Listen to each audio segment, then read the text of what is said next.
welcome to the At Peace Parents podcast. I'm Casey, and I'm here to empower you in your decision-making as a parent of a demand-avoidant child. My goal is to share insights that will generate aha moments and support your connection with your child. I'm a mom of two amazing little boys, one of whom is PDA, and I've worked with hundreds of parents just like you to teach them how to lead their child out of burnout and find the clarity, peace, and sense of community they need.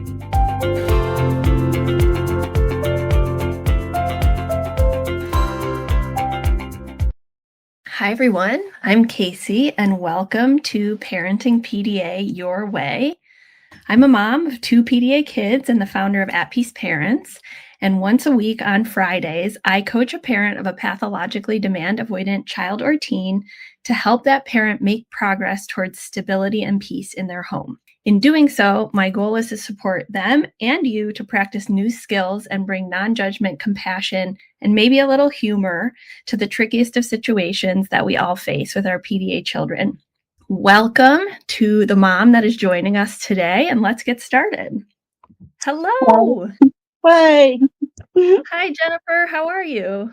I'm nervous, but it's okay. Well, you're going to do great, and there's no pressure, so it's just us.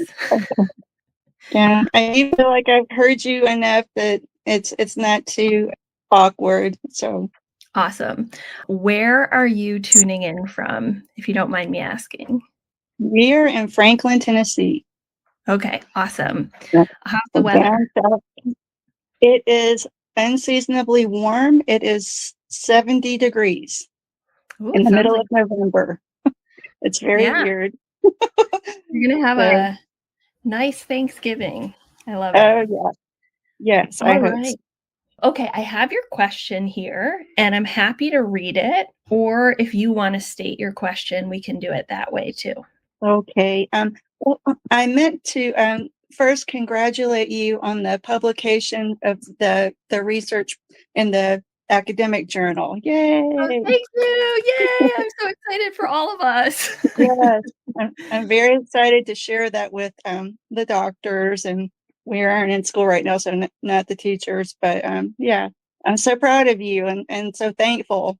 So just wanted to say it real fast. Thank you so much. You can read the question. Okay, awesome. I'd be happy to. All right, I have it here. And the question is, we are having difficulty distinguishing between possible equalizing behaviors versus puberty and testosterone when our 14-year-old son insists on wrestling or whopping daddy after work every day.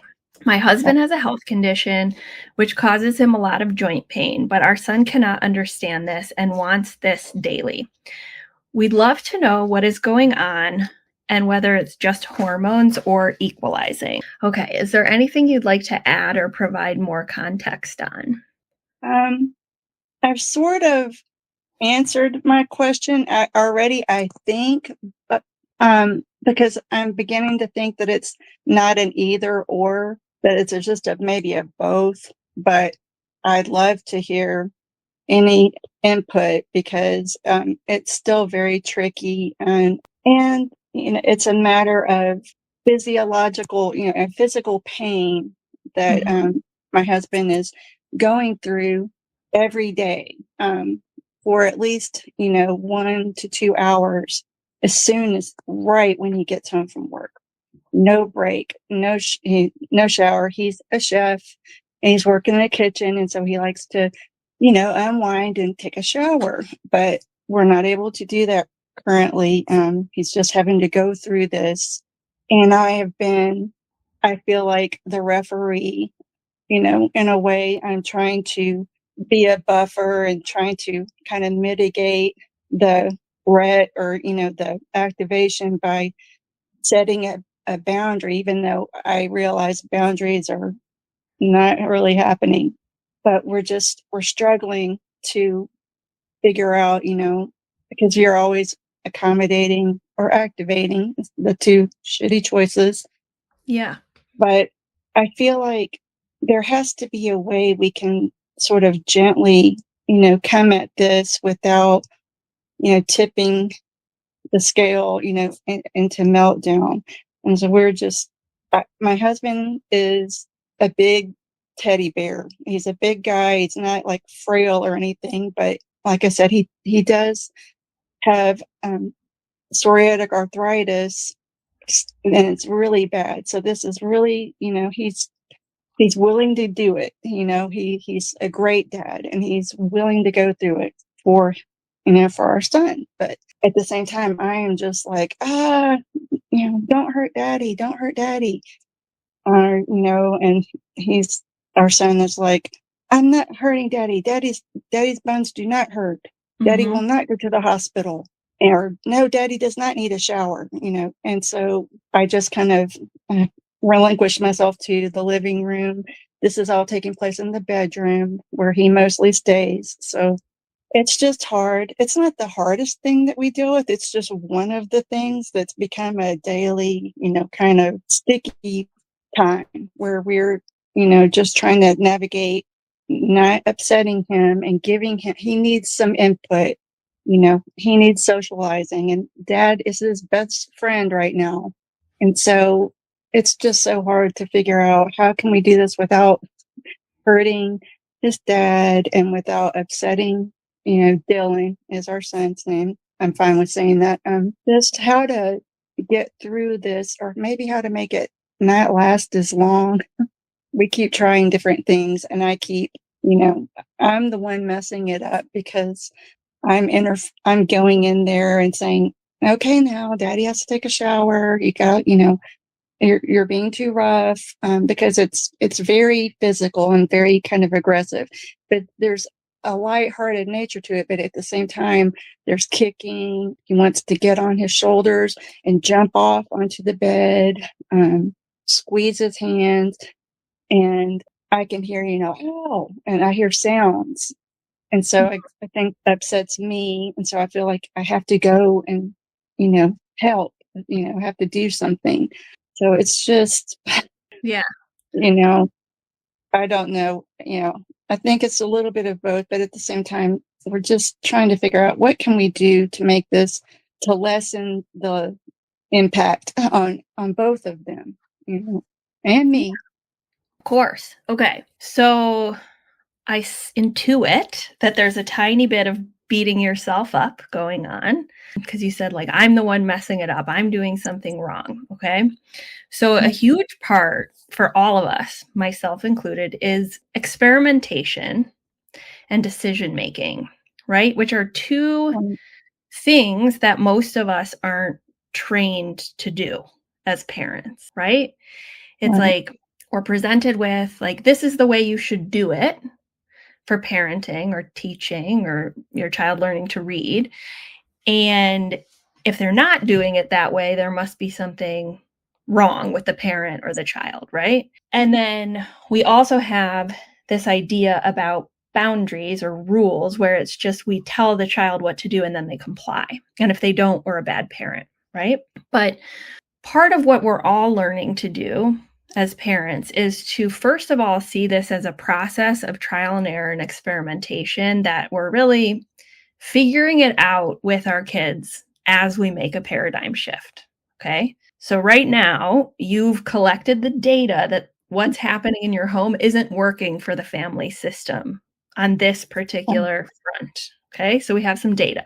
Doesn't mean you did anything wrong. It just means you were experimenting and you reached a sticking point. Right. Yeah. And then the second part of that is one of the hardest, and I think probably the hardest actually, things to do as a parent of a PDA child or teen is to make decisions around boundaries, which also relates to acceptance, right? Because Jennifer, viscerally and experientially that when you have set boundaries with your son, he has activated, and sometimes it probably hasn't been worth the cost to your family to set boundaries, right? So what can happen is we get scared to set any boundaries because we are so afraid of activating their nervous system. Yeah. And I went through a period like that too. So one thing we want to remember, I think there's like two skills we can bring to bear. But before we do, I want to pause and just hear if that what I said is landing with you. Oh, yes. Most definitely. Yeah. Okay. So, the two skills I want us to talk about, if it feels aligned to you, is the PDA, a little bit about the PDA lens and the accumulation of the nervous system. And then, if you're up for it, we can go through a cost benefit together about this particular scenario and we can get creative and brainstorm boundaries. Okay. Sounds good. Okay, cool. Okay, so the first part with the PDA lens, I think a big part of the logic that especially people and professionals who don't live with a PDA child or teen don't understand is how cumulative everything is, right? So, like, every time his brain perceives threats to autonomy or equality, he has that nervous system activation and builds in his system, right? Like the water bottle. Right. And so, depending on where you are in your journey with him, it sounds like he's kind of close to his threshold. Yes. We are toggling the line of almost emerging from burnout. Okay, so you've made Or great. shut down. He's almost there. And then puberty added, popped in at the worst time, of this journey because we've made such progress. And then this kind of started amping up. The hormone started amping up and it became hard to figure out, is he, a part of it, I think, was him coming out of a shutdown was he was very internalized. Then he started to be kind of showing and more externalized presentation. And it was weird to us because we hadn't seen that in almost 2 years. Just, quiet, not eating, not talking, not leaving the house. And now then he started to be curious and walking around. And then he started to get aggressive and he would just kind of look like a wild animal. And so we figured this is puberty and we had to get some medicine because there was attacking going on. We can't have that. We just, because he had pushed him to the floor a couple of times and we just can't have that. And we don't want those memories of everybody's, having a big fight and tearing up the house. So we had to get some medicine and that helped a little bit, but still, so I think that it was him was coming out and showing this externalized was part of the process. It was a good thing. Like now he's coming out of, inside, he's starting to be the way he used to be. But then it started to get it was too much, it was too dangerous.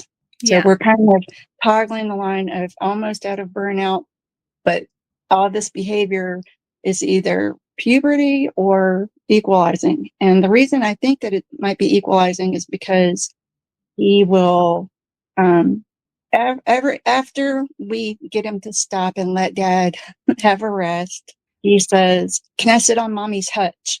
I have a hutch with vintage glass, lots of decorative things that I collect."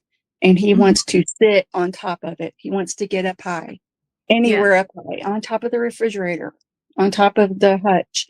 And so he's obviously wanting to get, higher than us. And we're aware, of that. So that's always like his last, kind of grabbing at straws, like, well, if I can't beat up on daddy, can I now get up on the hutch? And he knows the answer to that. I'm like, no, it will break. You're too big, blah, blah, blah. And so that's what feels like equalizing, I think. But then they're laughing and playing, but it's real rough, and he doesn't try to do that with me. He waits for dad, and then it's just like pounce as soon as he comes. Okay, so let's talk about a couple quick sort of tips for you to think about, like, remaining in the PDA lens. So hormones are real, and when we're using the PDA lens, it sort of doesn't matter because we're suspending disbelief while we're experimenting that certain things are caused by hormones or manipulative behavior or goal-oriented behavior. Okay. And we're just seeing everything through the PDA lens, because Okay. if we try and distinguish of like, oh, this is hormone driven and this is PDA driven and respond differently, regardless, he's going to still have his PDA response to the way we respond. So it's sort of like a disciplinary thing where we just, at least where we're in this period of working through the PDA lens, we just sort of allow ourselves to just, regardless of what is causing the behavior, we're going to act as if it's always the PDA driving it, because that's Okay. support you to stay sane, not trying to discern, and Yeah. two, allow you to be consistent in the way that you approach it. Okay. That makes sense. Trying to tease it apart is just mind blowing, just it's a constant thing we've been doing. And okay, so that makes a lot of sense. Okay. So just allow yourself to rest your own nervous system and brain. The second part is, again, hormones are real, puberty is real, and that's going to make everything more intense, right? But and you talked about this already, I'm just going to put labels that are more academic on what you're saying, which is like, if he was internalized for most of his life or years, right, his nervous system pathway was more freeze or what's called dorsal vagal, which is like playing dead, like his body's shutting down, right? Yeah. And that has a physiology to it of like slower heart rate, slower breathing rate, blood rushing away from extremities. Like it's a different physiological state than mobilization, which is more of that fight flight, right? Right. So Okay. according to polyvagal theory, our nervous systems are hierarchical, meaning that when the brain is deciding on a subconscious level which pathway to go down, if the child has been in dorsal vagal or shut down for a long time and we're trying to get them back to safe and social, they will have to move up through mobilization. So Right. a lot of times families with internalizers go through a period where things feel worse because there's more verbalization, there's more calling you names, there's more criticizing your parenting, there's more aggression. And so I heard you say, like, this is actually a good sign because we're seeing parts of him come back. Right. But we're seeing a state that's like hybrid, right? It's like mobilized, which, we can be safe in mobilization, in play, but we can also easily tip into the fight flight, which is why it's kind of precarious when he's roughhousing with your husband. Yes. So here's what I'd love to do. I'd love to just pop over into our cost benefit framework and think about, just totally out of the box together, all the things that are under your or your husband's control with respect to when your husband comes home from work. Does that sound good? Yes. Okay. Let me just make sure that, okay. All right. So the first thing we do is we talk about, when we're working with a family, about their specific decisions, which will be yours alone, Jennifer, and they might look different than what I would do with my family or any other family with a PDA child, because you have a unique family and a unique life and a unique son. So that's where the place where we address it in our skill is in the constraints. So constraints are things that you can't change in the moment you're making decisions. So like, for example, he's not in school. That's a constraint for you right now, correct? Correct. Okay. Your husband works a physically taxing job, right? He's a chef? Yeah. Okay.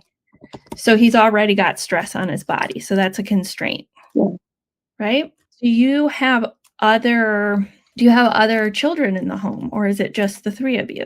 We have adult children who have moved away. So it's just us.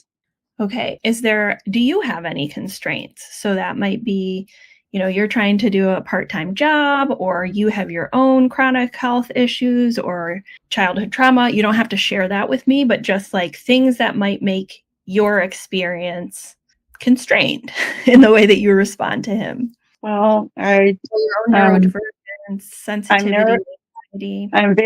I'm very neurospicy, as they say, with ADHD, and I think probably am on the spectrum also.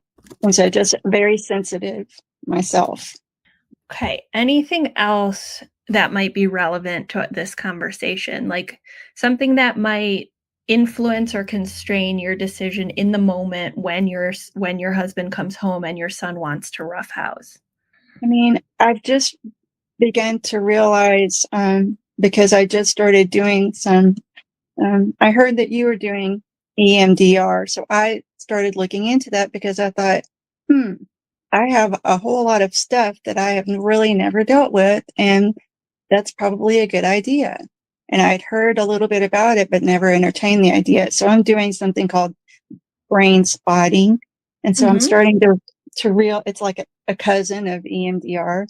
Yep. And I've just started that a few weeks ago. And so I'm realizing, I think that I'm having maybe a trauma response to hearing, listening and hearing pain, or, and not being able to do anything about it, feeling helpless. I can't, stop the situation. And I don't want to stop it. I just want it to be less.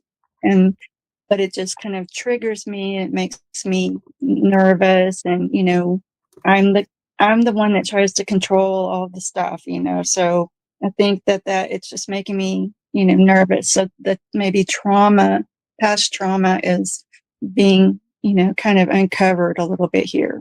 Okay. Maybe. Awesome. I mean, not awesome that you have trauma, but awesome that you're doing this work and gaining self-awareness. So yes, what we see is going to be influencing or constraining your decisions are things that are right now, right? Neutral. He's not in school. Your husband works a physically taxing job. He has chronic pain and arthritis. We don't have other children in the home. You already, in terms of your nervous system and brain wiring, have a sensitive nervous system. You're neurospicy, ADHD, and potentially on the spectrum. And you're going to be even more sensitive to sensory input or sort of evocative cues of the past because you're in the process of doing trauma processing, which both sensitizes you and makes you aware of triggers you didn't even know you had. Fun times. Really menopause. And menopause. Don't forget menopause. Let's put it in there. Absolutely. So, as we're thinking about boundaries, which is going to activate him because that's the nature of the PDA neuroception, we just want to have this front and center that, like, objectively, it's going to be harder for you. And that doesn't mean it's the wrong decision or that you're doing something wrong. And we can also talk about like how it feels for you and what we might do about that. Okay, so now we're going to get creative. And what we're going to do is we're going to talk about just everything that's under you and your husband's control. Okay, so we're not going to focus on your son at all in terms of trying to change his behavior, because we already know that often makes the unwanted behavior more likely to occur, right? Let's talk about the status quo, which is just what you guys are doing now. So it sounds like when your husband comes home, he goes right to roughhousing in his room with the 14-year-old. Is that? Yep. And how long do they usually roughhouse? About 45 minutes to an hour. And he's trying to he's trying to stretch it out now, because it would be that amount of time. And then he would, finally let up and let my husband take a shower and let us get dinner and, kind of do our nighttime routine. But now it's kind of, he's trying to prevent us from doing that. So we might not get to dinner until 11 o'clock at night. So he's increasingly not wanting it to end, but he goes right in there, and it's luckily, hopefully it'll be 45 minutes or at the most an hour, but It's starting to increase. So what do you do? What is your behavior, or what is it that you're I, doing during this time period? I'm watching TV in the living room, trying to not let it, trying not to interfere because that's his daddy time. And they, you know, my husband doesn't love that he's getting the crap beat out of him, sort of, but he loves to be with him and he gladly goes.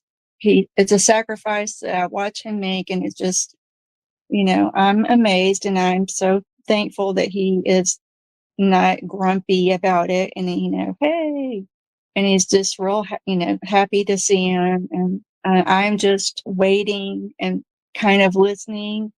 I guess I'm being hyper vigilant, Mm-hmm. making sure that making sure that he's not getting too hurt. And if I hear sounds like it, like something really happened, then I go back there. I'm like, hey, we got to be careful. Daddy's bones hurt. And, we got to let daddy take a break for just a minute. And, that's usually met with, no, just play with me. Just get me, daddy. Just get me. No, daddy, don't take a break. Or don't take a shower. And so we just kind of, very light, calmly try to coax him, away from the roughhousing for a minute. And that'll last a couple minutes, and then they'll start again. And then I go and sit back down in the living room. I'm just kind of Yep. Toddler. waiting and making sure we don't have to, go to the hospital or, anything. I mean, that sounds like an exaggeration, but, his dad has been in the hospital a lot for different things. And I know I probably shouldn't say that, but he doesn't like to go to the hospital. Dylan, our son, does not like to have to go see daddy at the hospital. So I say, we don't want daddy to have to go to the hospital. So we got to be careful with daddy. Yeah. And, and I So say that. let's pause right there. Okay, so that's what you're doing, right? This is Yep. just a choice. It's a choice, Okay. right? Right. It's one choice. It's not the wrong choice. It's not the right choice. It's just a choice. Okay. Okay. So now we're going to explore other possibilities, and we're not going to worry too much at this point. When we choose which two options we're going to compare, then we're going to evaluate, like, is this even possible? But right now, we're just going to write out all potential actions that you or your husband could take. Okay. Okay. So one possibility would be the exact same thing, except you are going to leave the house or walk to a place where you can't hear. Mom goes out of earshot or to the store, takes a walk outside, calls a friend. She has to stay in the house. She puts on earbuds. Okay, that's just one possibility. Okay. That would be changing more of your behavior rather than dad's. Right. Now let's talk about dad goes right to shower, then takes 20 minutes, then goes to play for 45 minutes, and mom leaves the house. Dad goes right to 14-year-old room and only plays for 20 minutes and uses a pillow to deflect direct roughhousing. Mom either stays in home, continues to be hypervigilant, or leaves the house. So there's plenty of variations that we can do. Dad doesn't go to his room to roughhouse, but rather stays out of his room. And if son comes out of room, he either uses pillows to deflect, or, he leaves the house or locks himself in a bathroom. We're just exploring everything. Okay, so Yes. basically what we're doing here is one of the places that we get stuck at as parents, and I think it's because we've been conditioned to think that good parents just tell their kids what to do and then their kids do it, or we establish rules and through incentives and disincentives, no matter how gentle, eventually our children will comply, right? But what's unique about our experience is that we actually can't do that with our kids. Yeah. And so we're switching the logic to be, where is my agency, right? Even if it's really small, right? Even if it's the agency is like, I'm going to take a walk outside for 45 minutes. And then we write out everything that's possibly under our decision-making power, which, sometimes when we write out all the possibilities, some of them seem extreme or crazy or like we'd never do it. Other times it's like we've never thought about that as an option, right? Because of judgment or conditioning, or even thinking I'm not allowed to do that because I know my child will activate. Okay. Right. So then we pick the two that intuitively the parent is like, let's compare these two. I never thought about it. Or these are the best of bad options. I'm going to pick these two. And then we head over to the cost benefit method and we compare the impact on the nervous system of everyone in the family. So that would be the child, the mom, the dad. If there are siblings in the household, they are involved too. And then we either make a decision or return to the constraints. And what this does is often we're confronting things that we've been avoiding by going through this process. And it facilitates acceptance of the trade-offs that are present in our lives as parents. And it actually encourages an energetic shift behind the tactics of what we're doing day to day, which signals safety to our kids. So if that feels like something you want to keep going with, we can absolutely do it. Now, is it okay if I read these, or is now not a good time? Let me just see if I can get him something to drink and get him back to his. No problem. Okay. This is very, very common when we're coaching, when we're in programs, in lives. This is the life that we all lead. So it's not a big deal. We're just walking through the cost benefit decision making, which facilitates acceptance. So can I read these? Do you feel? Yeah. Okay. I think it'll be okay. So I've written down 7 possibilities. There's probably more, and maybe going through this exercise has allowed you to think of more that I didn't talk about. So are any of these feeling appealing? Yes. Going to the store, because we usually always have to go get something from the store. We live like literally 2 minutes, so we're always going to the grocery store and grabbing stuff. So that's definitely something that I could do that would be helpful and practical purposes and for, nervous system purposes. I can go to the store instead of waiting.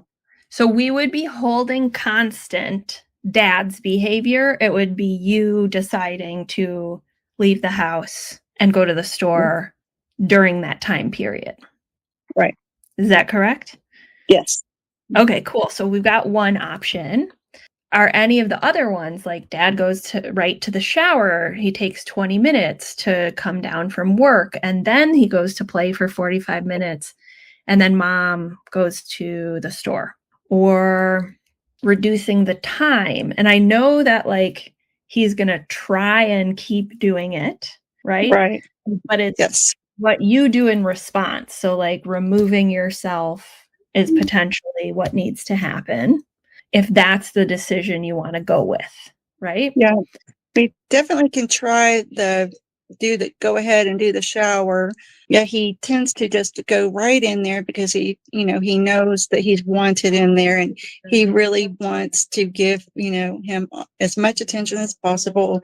But maybe going into the shower first will be a good option. I mean, we can definitely try that and see what happens. So I am not attached to any of these. I'm coming at it totally neutrally and just trying to facilitate what feels like in your body is like, ooh, that could be an idea. So, we could compare number 2 with the status quo. We could compare number 2 and number 3. We could compare something completely different. So I just want to check in with you to make sure that I'm not guiding you towards one that you think is right. Oh, no.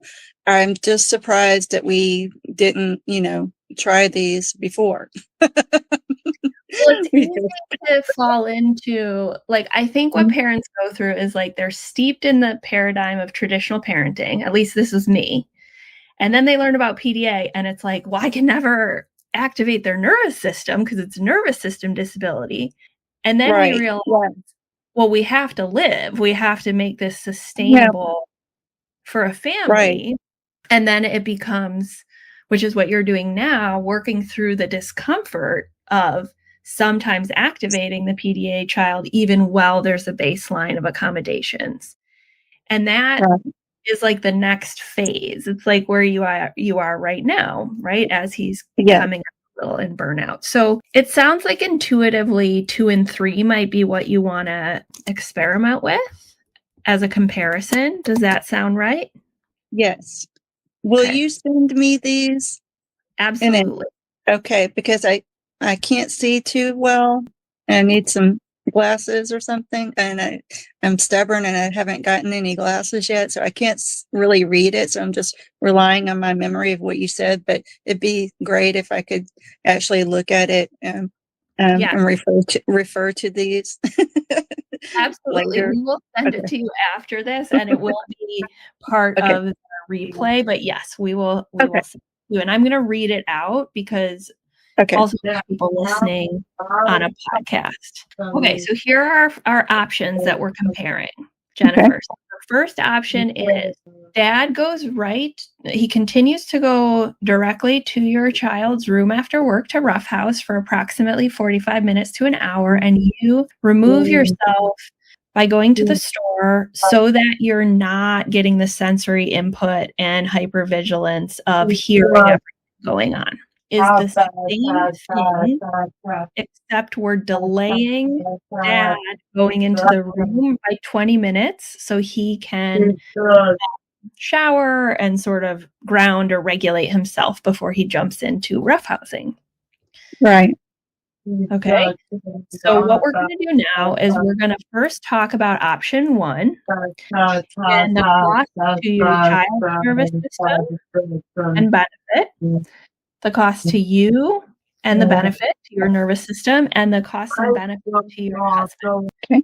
So dad goes right to his room after work, the roughhouse, for 45 minutes to an hour, and you go to the store. What do you believe will be the cost to your PDA's nervous system?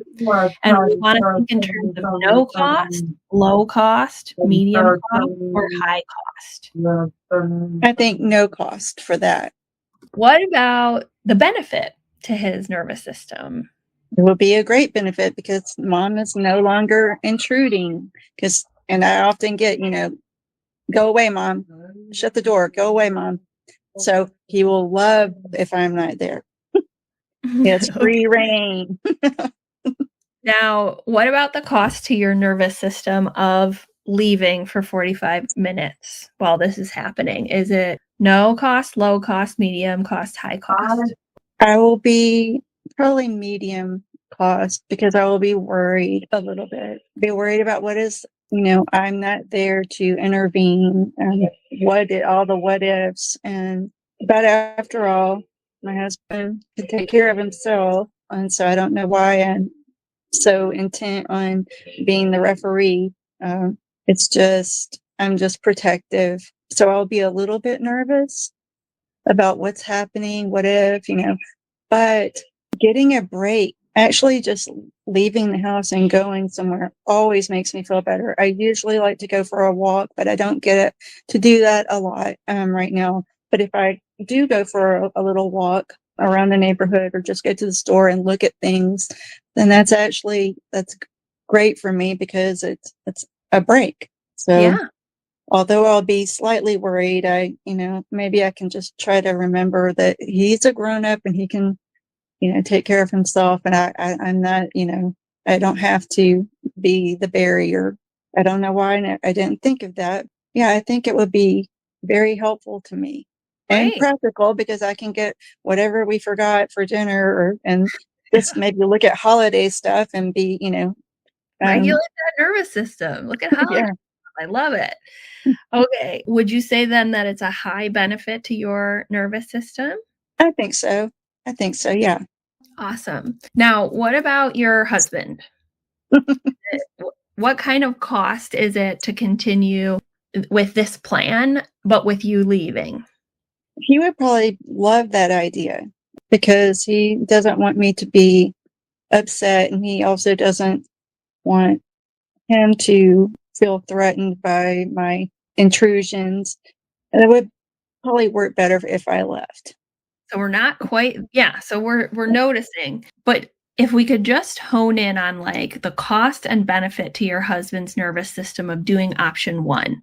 So like there might still be a cost because he's still doing the roughhousing, but there might be an even higher benefit or a equal benefit if he isn't also worried about you coming in. I'm not trying to put words in your mouth. I'm just giving an Oh, I know. example.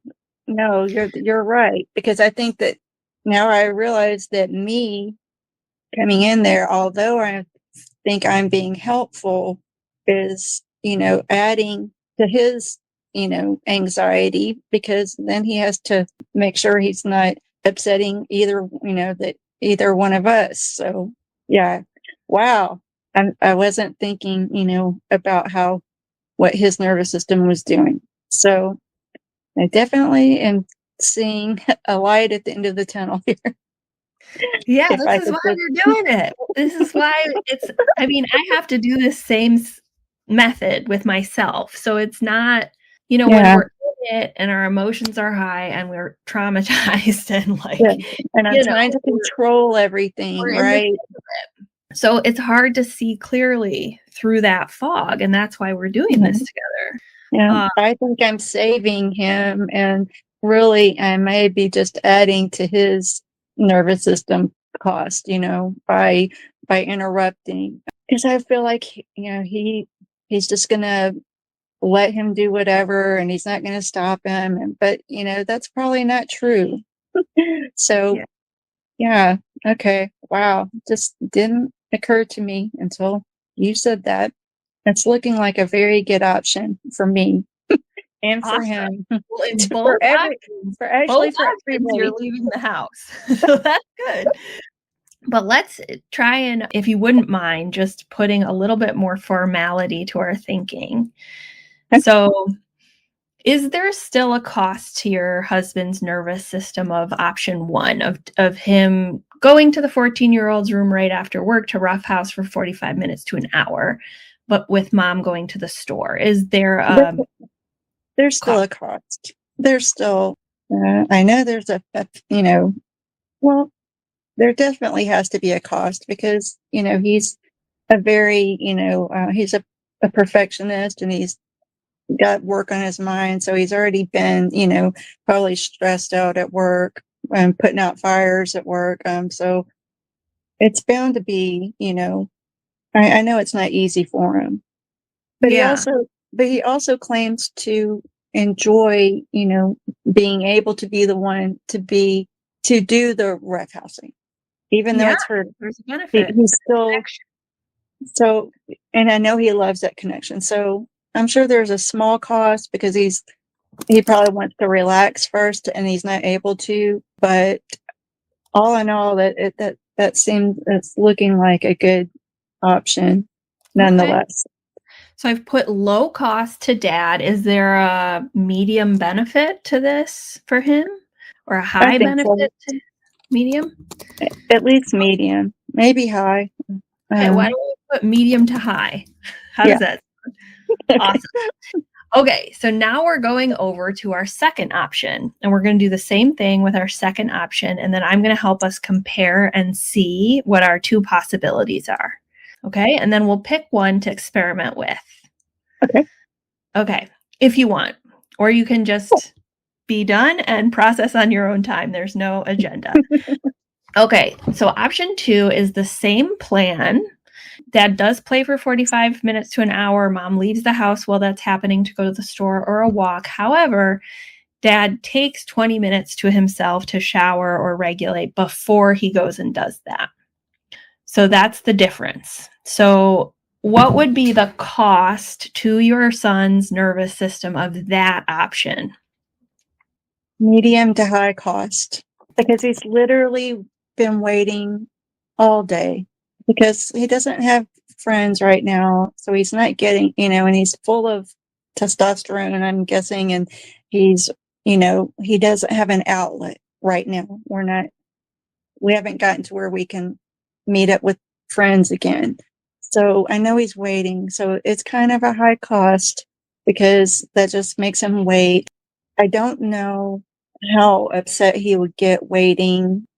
He doesn't, he just waits kind of quietly. He's not like yelling or, I will often tell him, Daddy's home. So I'm the one, if I didn't say that and Dad could just go shower for, a few minutes, if I didn't, alert him.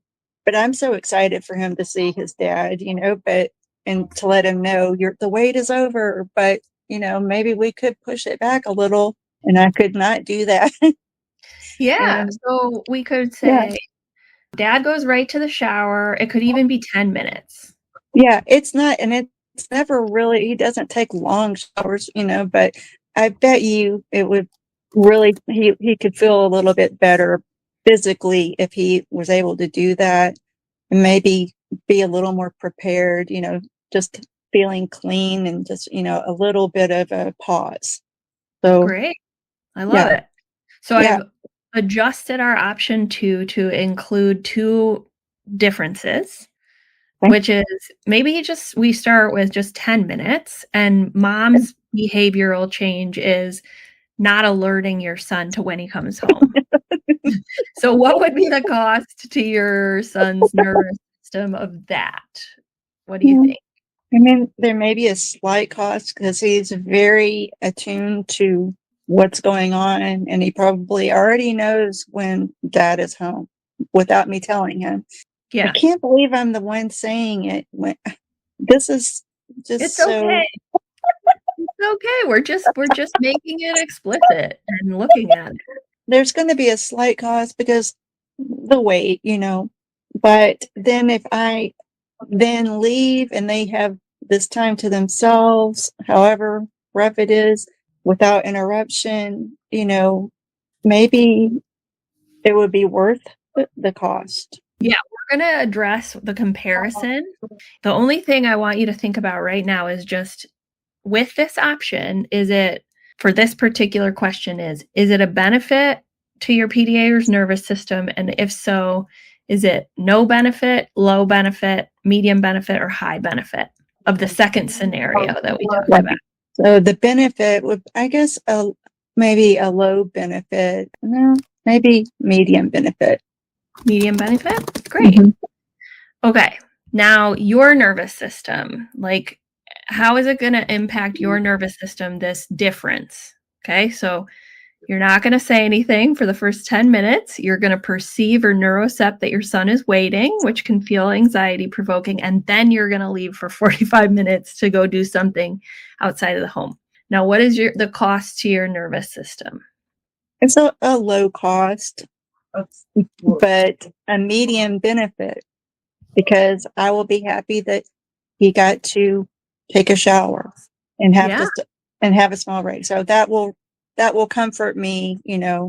I think that will help me, and that will definitely help him.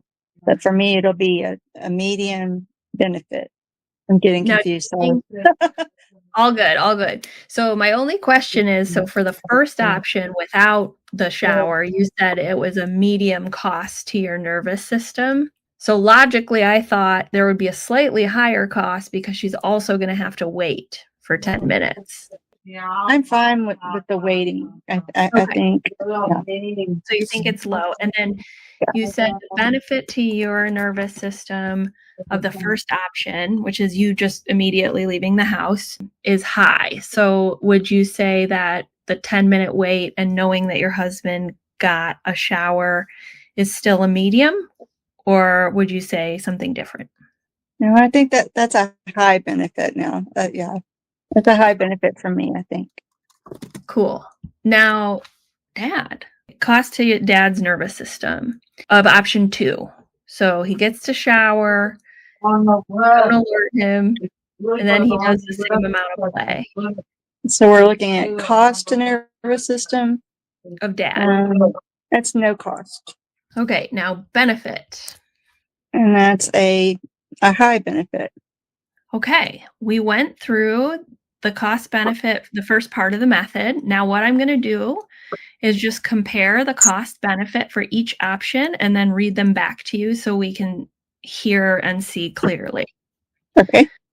Okay, so option 1, Dad goes right to 14-year-old's room after work to roughhouse, 45 minutes to an hour. Mom goes to the store. That is a net benefit to the PDAer's nervous system, which means more benefit than cost. It is a net benefit to Mom's nervous system, and it is a net benefit to Dad. Okay, so first option's looking pretty good. Now, second option is the 10-minute shower. We see a net benefit to the PDAer, a net benefit to your nervous system, and a net benefit to Dad. So this is kind of unusual in this method because what we're seeing, instead of 2 shitty options, is 2 pretty cool options that Right. look a little bit better than what we were doing. So I think the next step here is just deciding if and when you would like to start experimenting with one of these alternative options for boundaries, right? And so your boundary is like sort of internal boundary. Right. And then Dad's slight boundary, if you choose option 2, is 10-minute shower. I think we should go with number 2. We should try that out. Awesome. Okay, That's very good. sounding like that just sounds amazing to me right now that we haven't come up with that, but that's what you're for. No, I mean the method. We were just here walking through the method together. All right. So, well, I'm excited. Me would love too. to hear how it goes. So the next step is, again, experimentation, right? You're going to try it out, collect data on how it feels in your body, for your husband, see if what we outlined here, and we'll send it to you, is actually what plays out, right? Right. Because sometimes we do something and we don't realize they're going to have, a certain response. Right. But we're giving ourselves permission to try something different with boundaries and see how it goes. So congratulations. Perfect. You did awesome. Thank you so much, Casey. I am very excited to try this, and things have just been so cloudy and it's just been such anxiety, but now I feel like there is some better options here, and we'll see which one works. Yeah, very cool. And I will let you know. Well, thank you for being vulnerable and being here with us. You're doing great work. Your son's so lucky to have you both. Thank you so much. And congratulations again on your publication. And I can't wait. I haven't read it, but I'm going to go read it here in a little while. So I'm excited to read it. And thank you for all your work and having gone through that for our benefit. We reap the benefit of all the hell that you kind of had to go through, but it's so appreciated. Oh, thanks. I appreciate you too. It was so nice to meet you. Nice to meet you too. Thanks. All right. Bye, Jennifer. Bye-bye. All right, everybody. Thanks for being here. It was super fun to hang out with another mom and go through some decision making around boundaries. So I hope it was helpful to all of you and that you have a good weekend. Bye, everyone. Thanks, everyone, for being here with me at the At Peace Parents podcast. This is your source for all things related to understanding, supporting, accommodating, and advocating for your PDA child. To go deeper on any of these topics, check out my course offerings and masterclasses at the website www.atpeaceparents.com. To completely transform the way you think about and relate to your child and to bring peace and stability to your home, Join us for the next cohort of the Paradigm Shift program.